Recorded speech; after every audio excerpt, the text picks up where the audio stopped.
आज मैं आपके सामने लेकर आया इकोनॉमिक्स का क्वेश्चन बैंक और एग्जाम और घुसने से पहले इस क्वेश्चन बैंक को आप लोग अच्छी तरह से देख लेंगे, क्योंकि दोस्तों इसे देखने के बाद आप लोग अंदाजा लग जाएगी आखिर किस प्रकार से हमारे पेपर में क्वेश्चन छपने वाले हैं। तो चलिए सर बिना देर के हम लोग क्वेश्चन की ओर मूव करते हैं। सो दोस्तों क्वेश्चन की ओर मूव करने से पहले आप लोग इस बात को ध्यान रखें कि मैंने आप लोगों के लिए प्लेलिस्ट में मैराथन क्लास इकोनॉमिक्स का डाल रखा है। जो भी स्टूडेंट्स ने नहीं देखे हैं या मैथमेटिक्स जो हमारा नंबरिकल क्वेश्चन पूछे जाने वाले हैं, 3 से 4 क्वेश्चन आपके पेपर में दोस्तों नंबरिकल क्वेश्चन पूछे जाएंगे। तो नंबरिकल क्वेश्चन जो भी स्टूडेंट्स ने नहीं देखे, एक बार प्लीज मैं आप लोगों से रिक्वेस्ट कर रहा हूं कि एग्जाम और घुसने से पहले आप लोग जरूर देख लेंगे।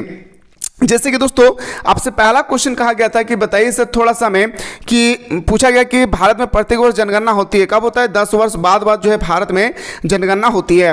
अगला क्वेश्चन पे मैं बात करूं आप लोगों का कि माध्यिका आंकड़ों संख्यकों को डैश बराबर भागों में बांटती है। अच्छा कौन जो है मेरे दोस्तों माध्यिका बराबर भागों में बांटती है? तो बताएंगे सर 2 बराबर भागों में बांटती है। कितने सर? 2 बराबर भागों में बांटती है। एक क्वेश्चन ना दोस्तों ये रिपीट करेगी कैसे कि आपसे पूछा जाएगा कि कौन से ऐसा सम्मक है जो आंकड़ों को 2 बराबर भागों में बांटती है, तो उस समय आपको बताना है माध्यिका, ठीक है, क्योंकि ये 2023 के मॉडल पेपर में पूछा गया था। अगला क्वेश्चन पे बात करते हैं सर वह व्यक्ति जो आंकड़ा संग्रह करता है उसे क्या कहते हैं? जो आंकड़ा संग्रह करती है ना उसे हम लोग क्या बोलते हैं सर? गणनाकार कहते हैं। बोलो याद रखिए क्या कहते हैं दोस्तों? उससे हम लोग कहते हैं गणनाकार, ठीक है। 10 से 12 मिनट में पूरा का पूरा मेरे दोस्तों मैं आप लोगों को क्वेश्चन बैंक बेहतरीन तरीके से बता दे रहा हूं। जैसे कि दोस्तों अगला क्वेश्चन है क्वेश्चन नंबर 4 में पूछा गया कि वर्ग अंतराल 70 से 80 का मध्य बिंदु क्या है? तो मध्य बिंदु में मेरे दोस्तों फॉर्मूला होता है क्या कि आपको दोनों को जोड़ देना है। क्या करना है दोस्तों? दोनों को जोड़कर 2 से डिवाइड कर देना है, यानी 70 80 हमारा 150 में से 200 भागा देंगे तो हमारा 75 आ जाएगा। क्या सर? 75 हमारा सही उत्तर हो जाएगा। जैसे कि दोस्तों अगला क्वेश्चन है कि किसी अनुसंधान के लिए मूल्य रूप से संकलित सम्मकों को क्या कहते हैं? तो उससे हम लोग बोलते हैं क्या दोस्तों? प्राइमरी। क्या कहते हैं? प्राइमरी कहते हैं। जैसे दोस्तों अगला क्वेश्चन जिससे आपसे पूछा गया क्या न्यूमेरिकल के बारे में क्या पूछा गया दोस्तों? ध्यान से देखिए कोफिशिएंट रेंज के बारे में पूछा गया और मैंने आप लोगों को दोस्तों कोफिशिएंट रेंज के बारे में मैंने बहुत ही सुंदर तरीके से आप लोगों को मैथमेटिकल यानी न्यूमेरिकल क्वेश्चन में पहले से ही बता रखा है, जाकर एक बार देख लेंगे। समांतर मध्य का सूत्र क्या है? यानी दोस्तों मध्य का फॉर्मूला क्या है? मध्य जो हमारा होती है मीन है ना, मीन का जो फॉर्मूला होती है ना दोस्तों उसका फॉर्मूला होता है क्या? सिग्मा। याद रखिए क्या दोस्तों? सिग्मा एक्स बटा एन। सिग्मा एक्स का मतलब होता है टोटल ऑफ नंबर और एन मतलब होता है सिर्फ और सिर्फ नंबर, ठीक है। तो इस प्रकार हमारा सही उत्तर हो जाएगा सर क्या? सी हमारा सही उत्तर हो जाएगी। क्वेश्चन नंबर आते हैं सर 8 पे कि इनमें से कौन केंद्रीय प्रवृत्ति का माप है? आपको बताना है क्वेश्चन नंबर 8 में कि इनमें से कौन केंद्रीय प्रवृत्ति का माप है? तो बताएंगे सर हमारा बहुलक हो जाएगा। क्या हो जाएगा मेरे शेर सरनियों? बहुलक हमारा सही उत्तर हो जाएगी। जैसे कि दोस्तों अगला क्वेश्चन पे कहा गया सांख्यिकी के पिता किसे कहा जाता है? तो मैंने आप लोगों को बताया था कि आप ये क्वेश्चन फिक्स से आपके पेपर में आएगा ही आएगा। सांख्यिकी का पिता कहा जाता है आकेनवाल को। किसको दोस्तों? आकेनवाल को। यानी ऑप्शन नंबर हमारा 20 का बिल्कुल राइट आंसर हो जाएगा। अगला क्वेश्चन पे बात करते हैं सर क्वेश्चन नंबर 10 पे लेकर चलता हूं। क्वेश्चन नंबर 10 कहता है कि 2 चरों के बीच पारस्परिक संबंध को प्रकट करने वाले चित्र को कहते हैं। क्या कहते हैं सर? उसे हम लोग बोलते हैं सर क्या? याद रखिएगा विक्षेप चित्र। क्या कहते हैं सर? विक्षेप चित्र। अगला क्वेश्चन पे बात करते हैं क्वेश्चन नंबर 11 है सर किसी ग्राफ पेपर में कितने चरण होती है? आप अगर कोई भी ग्राफ पेपर लेंगे ना दोस्तों याद रखिएगा उसमें 4 चरण होती है। देखिए पहला चरण, दूसरा चरण, तीसरा और चतुर्थ चरण है ना। तो कितना चरण होता है? 4 चरण होती है। यानी ऑप्शन नंबर हमारा बिल्कुल सही हो जाएगा डी। क्वेश्चन नंबर आते हैं सर उपभोक्ता मूल्य निर्देशांक सूचकांक का निर्माण करने का सूत्र क्या है? फेमस क्वेश्चन है। क्या प्यारे? Famous question. याद कैसे कीजिएगा? P101। याद रखिए P101 मतलब फॉर्मूला में कितना जीरो लगा रहेगा? टोटल 5 को जीरो लगा रहेगा। कितना जीरो लगा रहेगा? यहाँ पे 2 है, ऊपर में 1 3 और नीचे में 2, 5 जीरो जहाँ पे लगा रहे आप लोगों को याद रखना है, ठीक है। अगला क्वेश्चन बात है सर श्रेणी का n/4वां पद है। श्रेणी का n/4वां पद जो है मेरे दोस्तों आपसे पूछा गया कि क्या है? तो n जो हमारा श्रेणी है ना दोस्तों याद रखिए उसको हम लोग प्रथम चतुर्थांश कहते हैं। क्यों भाई? देखिए अगर मैं बात करूं आप लोगों को इस तरह से मैं डिवाइड करूं तो दोस्तों यही हमारे घर है जहां पे पॉजिटिव होती है, क्योंकि n का मान अगर हम कुछ भी रखते हैं 0 से बड़ा कुछ भी रखते हैं तो मेरे दोस्तों याद रखिएगा 4 से डिवाइड करेंगे तो आपका पॉजिटिव ही आएगी, ठीक है, नेगेटिव नहीं आएगा। तो ये हमारा घर में आएगा है ना। बाकी सब घर में क्या होती है? हमारा प्लस माइनस होता है ना। ये क्या होता है? प्लस माइनस होता है। इसमें भी हमारा क्या होगा? प्लस माइनस होगा। इसमें क्या होगा? माइनस माइनस होगा है ना। चलिए सर तो ये हमारा क्या हो जाएगा सर? याद रखना है प्रथम चतुर्थांश। नेक्स्ट क्वेश्चन बात करते हैं सर कि समग्र के एक छोटे से भाग को कहते हैं, समग्र के एक छोटे से भाग को हम लोग क्या कहते हैं दोस्तों? तो बताएंगे सर प्रतिदर्श। क्या? प्रतिदर्श है ना, simple simple. Option number B हमारा सही उत्तर हो जाएगा। क्वेश्चन नंबर आते हैं सर नेक्स्ट, निम्न में से कौन सा चर खंडित है? आपको बताना है कि इनमें से कौन चर खंडित है। छात्रों की संख्या क्या है दोस्तों? याद रखिएगा ये चर खंडित है। नेक्स्ट क्वेश्चन पे आते हैं सर कि किस अर्थशास्त्री ने कल्याण संबंधित परिभाषा प्रस्तुत किया था? तो किस अर्थशास्त्री ने कल्याण संबंधित परिभाषा प्रस्तुत किए थे? तो बताएंगे सर हमारा अल्फ्रेड मार्शल ने। जैसे कि दोस्तों अगला क्वेश्चन देखिए, क्वेश्चन नंबर आपका 17 पूछा गया। क्वेश्चन है सर कि बताइए तथ्यों को उनकी समानता एवं विशेषताओं के आधार पर क्रमबद्ध का मतलब होता है सीक्वेंस की करने की क्रिया को क्या कहते हैं? तो उस क्रिया को दोस्तों हम लोग बोलते हैं क्या? वर्गीकरण, क्लासिफिकेशन, है ना। ऑप्शन नंबर सी हमारा सही उत्तर हो जाएगा।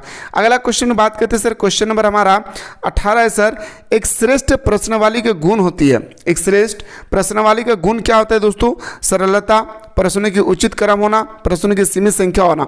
यानी ऑप्शन नंबर हमारा बिल्कुल सही उत्तर हो जाएगा सर डी। अगला क्वेश्चन पे आते हैं सर कि किस अर्थशास्त्री के अनुसार अपरिकरण पदों के विचरण का माप है? ये स्टेटमेंट देने वाला कौन था? तो बावले। क्या सर? बावले। ठीक है। अब यहाँ पे मेरे दोस्तों आपके सामने एक स्क्रीन पे बेहतरीन तरीके से क्या दिया है मेरे भाई?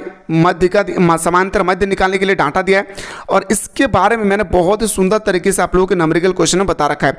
जो भी स्टूडेंट्स ने नहीं देखे अभी तक, प्लेलिस्ट में जाकर जल्दी से मेरे दोस्तों इकोनॉमिक्स का नंबरिकल सेक्शन का क्वेश्चन देख लीजिए, क्योंकि मैंने वहाँ पर आप लोगों को बहुत ही बेहतरीन तरीके से बच्चों की तरह माध्य का, बहुलक और दोस्तों याद रखें मध्य, उसका मानक विचलन, परिसर क्या है, परास क्या है, सारा चीज मेरे दोस्तों मैंने एकदम स्टेप बाय स्टेप बता रखा है।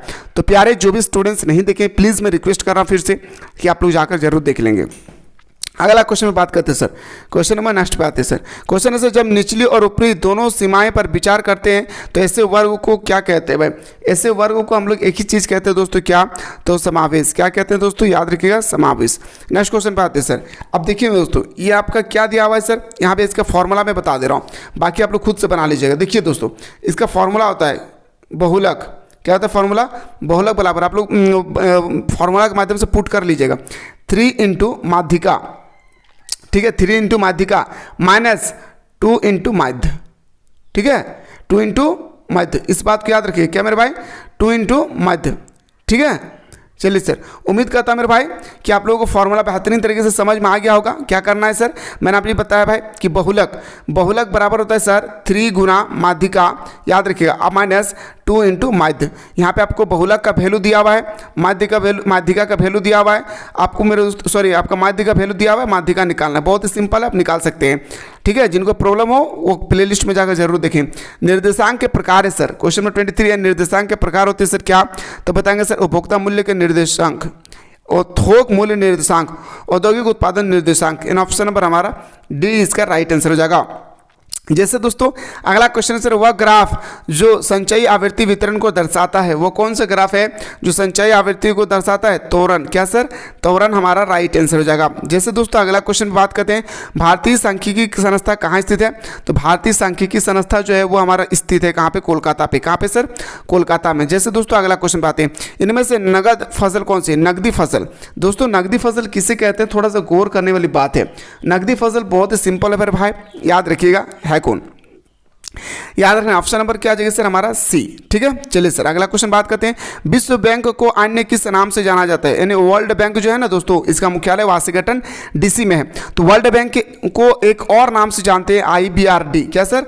IBRD के नाम से जानते हैं। जैसे अगला क्वेश्चन में बात करते हैं सर, क्वेश्चन नंबर नेक्स्ट पे आते हैं सर, आपसे पूछा गया 28 नंबर में, सरकार द्वारा सार्वजनिक क्षेत्र के समानता हिस्सों को निजी क्षेत्र के हाथों में बेचना क्या कहलाता है? तो उसे हम लोग बोलते हैं दोस्तों, याद रखिएगा 28 में राइट आंसर हो जाएगा क्या?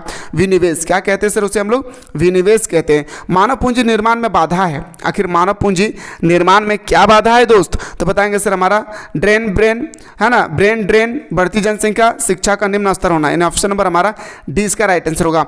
ऊर्जा के पारंपरिक स्रोत है सर, 30 में पूछा गया कि ऊर्जा के पारंपरिक स्रोत क्या है? तो ऊर्जा का पारंपरिक स्रोत है दोस्तों वाणिज्य और गैर वाणिज्य। यानी ऑप्शन नंबर हमारा सी इसका राइट आंसर हो जाएगा। अगला क्वेश्चन पे आते हैं सर, फटाफट देख लेते हैं। सरकार द्वारा, और हाँ बाकी आपका जो अभी 2 सब्जेक्ट बचा हुआ है ना, आपका जो भी 2 सब्जेक्ट है उसके बारे में आप लोग कमेंट कीजिएगा। मैं आप लोगों को अगला वीडियो में बेहतरीन तरीके से दोस्तों बताने की कोशिश करूंगा कि अगला जो सब्जेक्ट है उसमें भी आप लोगों को मैं हेल्प करने की तैयारी पे हूँ। बस आप लोग अपना सब्जेक्ट जरूर मेंशन करें। क्वेश्चन नंबर नेक्स्ट पे आते हैं सर, अगला सरकार द्वारा जो कर व्यक्तियों की आय पर लगाई जाती है, व्यक्तियों की आय पर जो टैक्स लगता है ना दोस्तों, उसे हम लोग बोलते हैं क्या, प्रत्यक्ष डायरेक्ट टैक्स कहते हैं, है ना। ये हमारे सैलरी से ऑटोमेटिक कट जाता है। निम्न में से कौन सा उद्योग लघु एवं कुटीर उद्योग के अंतर्गत आता है? तो बताएंगे सर हस्तकरघा। क्या सर? हस्तकरघा। क्वेश्चन नंबर 33 पे आते हैं सर, गरीबी रेखा का संबंध किससे है? गरीबी रेखा का जो संबंध है दोस्तों आपसे पूछा जाए कि किससे है, तो निरपेक्ष निर्धनता से। क्या सर? निरपेक्ष निर्धनता से। अगला क्वेश्चन, कृषि साख के गैर संस्थागत स्रोत है भाई, कृषि शाख के जो है दोस्तों वो हो जाएगा कौन? महाजन। क्या सर? महाजन। ऑप्शन नंबर डी हमारा सही हो जाएगा। अगला है सर कि आधारिक संरचना के 2 प्रकार कौन से हैं? आधारिक संरचना के 2 प्रकार कौन सी है? तो बताएंगे सर हमारा ऑप्शन नंबर बिल्कुल सही हो जाएगा सर, क्या? डी, सामाजिक एवं आर्थिक। क्या बताएंगे दोस्तों? सामाजिक एवं आर्थिक। जितना ज़्यादा हो सके दोस्तों इस वीडियो को शेयर कर दें ताकि सारे स्टूडेंट्स को पता चल सके कि किस प्रकार से हमारे पेपर में आज क्वेश्चन छपने वाले हैं। CFC का पूर्ण रूप है, यानी मेरे दोस्तों CFC है, इसका पूरा नाम क्या है? तो बताएंगे सर, याद रखिएगा क्लोरोफ्लोरोकार्बन। क्या बताएंगे सर? क्लोरोफ्लोरोकार्बन। पिछले साल पूछा गया CNG, है ना, कॉम्पैक्ट नेचुरल गैस। याद रखिएगा compact natural gas, liquid petroleum gas. एक पूछा जाता है सर CNG और एक पूछा जाता है LPG। इस बात को याद रखिएगा, ठीक है। क्वेश्चन नंबर आते हैं 37, 12वीं पंचवर्षीय योजना का अवधि क्या है? यह याद रखना है कि प्रथम पंचवर्षीय योजना 1951 से 1956 में हुआ था, द्वितीय पंचवर्षीय योजना 1956 से 1961 में हुआ था, तृतीय पंचवर्षीय योजना 1961 से 1966 तक हुआ था। प्रथम पंचवर्षीय योजना में मेरे दोस्तों कृषि पर ध्यान दिया गया था। द्वितीय पंचवर्षीय योजना जो है मेरे दोस्तों किस पर ध्यान दिया गया था? उद्योग पर ध्यान दिए गए थे। इस बात को याद रखना है, ठीक है। तो बताएंगे सर हमारा जो 12वीं पंचवर्षीय योजना है दोस्तों, ये हमारा जो बिल्कुल सही हो जाएगा 2012 से लेकर 2017 के बीच में। क्वेश्चन नंबर नेक्स्ट है, कृषि साख के साधन है भाई, कृषि साख के साधन क्या है दोस्तों? व्यावसायिक बैंक। क्या बताएंगे? व्यावसायिक बैंक, भूस्वामी, ग्रामीण बैंक। यानी ऑप्शन नंबर हमारा डी इसका राइट आंसर हो जाएगा। जैसे दोस्तों अगला क्वेश्चन है 39 पे, निर्धनता रेखा से नीचे रहने वाले लोगों को का अनुपात में अधिक है भाई। सबसे ज्यादा गरीबी कहाँ पे भाई, है ना, वो है महान देश हमारा। हाँ दोस्तों, महान देश हमारा है। अगला क्वेश्चन पे आते हैं सर कि नवरत्न क्या है भाई? क्वेश्चन नंबर 4040 आपसे पूछा गया, नवरत्न क्या है? नवरत्न सार्वजनिक उपकरण है। क्या सर? सार्वजनिक उपकरण। जैसे कि अगला क्वेश्चन पे देखिए, फटाफट आप लोग अगला क्वेश्चन देख लीजिए एक बार, कि एक ऐसी स्थिति जिसमें श्रम वर्तमान मजदूर दर पर काम करने के तैयार है परंतु उसे काम नहीं मिलता है, तो ऐसे लोगों को क्या करें? काम करने के लिए तो तैयार है पर उन्हें काम नहीं मिलता है, बेरोजगारी कहते हैं ऐसे लोगों को, ठीक है। जैसे अगला, चिपको आंदोलन का उद्देश्य, चिपको आंदोलन का संबंध कहाँ से? तो मैंने आप लोगों को बताया था दोस्तों उत्तराखंड। अगर उत्तराखंड ना रहे तो आपको हिमाचल प्रदेश बताना है, सॉरी हिमालय बताना है। किसी देश के आयात एवं निर्यात में अंतर को, किसी भी देश के आयात और निर्यात को क्या कहा जाता है? तो बताएंगे सर व्यापार संतुलन। ये आपको क्लास 12 में भी पढ़ना है और 24 मई से इकोनॉमिक्स का स्पेशल क्लास स्टार्ट हो रही है। याद रखिएगा सुबह शाम दोनों टाइम पे क्लासेस होगी। नरेगा में कितने दिनों का रोजगार का प्रावधान है? तो 100 दिनों का। अगला क्वेश्चन पे आते हैं सर, क्वेश्चन नंबर आपके सामने 45 है, वनमूल्यन का परिणाम है। 45 आपसे पूछा गया कि वनमूल्यन का परिणाम क्या है? तो बताएंगे सर जैविक विविधता, उसके बाद वायु प्रदूषण, भूमि अवनति। यानी ऑप्शन नंबर हमारा डी इसका राइट आंसर होगा। अगला क्वेश्चन पे आते हैं सर, मानव पूंजी में सम्मिलित है। आपको बताना 46 में कि मानव पूंजी में कौन सम्मिलित है? तो श्रमिक और उद्यमिक दोनों। यानी ऑप्शन नंबर हमारा बिल्कुल सही हो जाएगा सर ए। क्वेश्चन नंबर नेक्स्ट पे आता है सर SHG है। क्या है भाई SHG? एक क्या है? तो बताएंगे सर, याद रखिएगा ये हमारा स्वयं सहायता समूह है। क्या सर? स्वयं सहायता समूह है। नेक्स्ट क्वेश्चन पे आते हैं सर, अगला क्वेश्चन है, निर्माण क्षेत्र अर्थव्यवस्था के डैश क्षेत्र में सम्मिलित होती है। कौन सम्मिलित होता है दोस्तों? तो बताएंगे सर बी हमारा सही हो जाएगा, द्वितीय। क्या हो जाएगी सर? ऑप्शन नंबर बी, ठीक है। और हाँ, एक सेट में दोस्तों लेकर आ रहा हूँ PYQ और आपका सिलेक्टेड सेट का, तो आप लोग बिल्कुल हमारे साथ जुड़े रहिएगा। एक सूचक जो किसी देश के मानव विकास को को मापता है उसे क्या बोलते हैं भाई? मानव विकास को मापने वाला को बोलते हैं HDI, ह्यूमन डेवलपमेंट इंडेक्स, मानव विकास सूचकांक। इसका संस्थापक कौन है? तो बताएंगे सर इसका संस्थापक है हमारा डॉक्टर महबूबुल हक। डॉक्टर महबूबुल हक जो है किस देश के निवासी है दोस्तों? तो बताएंगे सर वो पाकिस्तान के निवासी है। ठीक है, प्रति व्यक्ति आय किस देश में अधिक है? प्रति व्यक्ति आय जो है दोस्तों कौन सा देश में अधिक है? चीन में। तो अगर आप लोग चाहते हैं सर हाँ कि एक सिलेक्टेड सेट होनी चाहिए तो फटाफट दोस्तों आप लोग एक बार सिलेक्टेड सेट के लिए कमेंट सेक्शन में कमेंट कीजिए। आप लोग जैसे कमेंट करेंगे मैं तुरंत मेरे दोस्तों तुरंत आप लोगों को मैं प्रोवाइड करने की कोशिश करूंगा।